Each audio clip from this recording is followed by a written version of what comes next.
दावत हो या फिर घर वालों को कुछ स्पेशल खिलाना हो तो ये मज़ेदार सी रेसिपी आप प्लेटर के तौर पर सर्व कर सकते हैं। 4 ग्लास पानी कढ़ाई में उबलने के लिए रख दिया था। 3 लेग के बड़े वाले पीसेस डाल देंगे। चंद एक खड़े मसाले, ज़ीरा, सौंफ, काली मिर्च, लौंग, बड़ी इलायची, छोटी इलायची, दालचीनी का टुकड़ा है और जलवित्री का एक टुकड़ा है। नमक डाल देंगे 2 चम्मच। चिकन को 12 मिनट के लिए पकने के लिए रख देंगे। तो बेस्ट क्वालिटी का आप हमेशा चावल इस्तेमाल करें। मैं इस्तेमाल कर रही हूँ इत्तेहाद राइस। ये बहुत ही खिले-खिले खुशबूदार चावल बनते हैं। तो 1 किलो चावल है, इसमें पानी डालकर इसको 1 घंटे के लिए भिगोकर रख देंगे। चिकन अच्छे से बॉयल हो चुका है, इसको निकाल लेंगे, यखनी को छान लेंगे।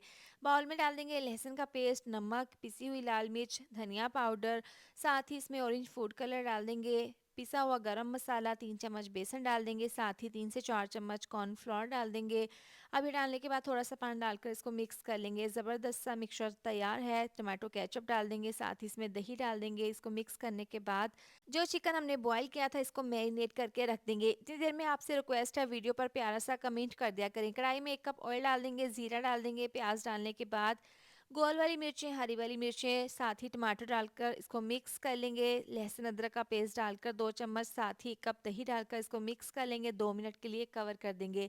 अब इसमें यखनी डाल देंगे। 3 ग्लास चावल के हैं, 4 ग्लास यखनी डाल देंगे। अब इसमें 2 चम्मच नमक डाल देंगे, 1 चम्मच पिसी हुई लाल मिर्च, धनिया पाउडर 1 चम्मच डालकर इसको मिक्स कर लेंगे।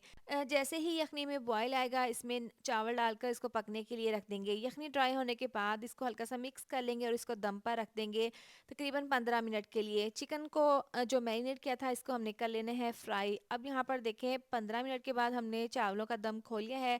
चावल का एक-एक दाना खिला हुआ और पुलाव बहुत ही खुशबूदार बना है। चिकन जो फ्राई किया था चावलों के साथ सर्व कर लेंगे। थोड़े से ड्राई फ्रूट्स मैंने गार्निश कर दिए थे। मज़ेदार रेसिपी तैयार है।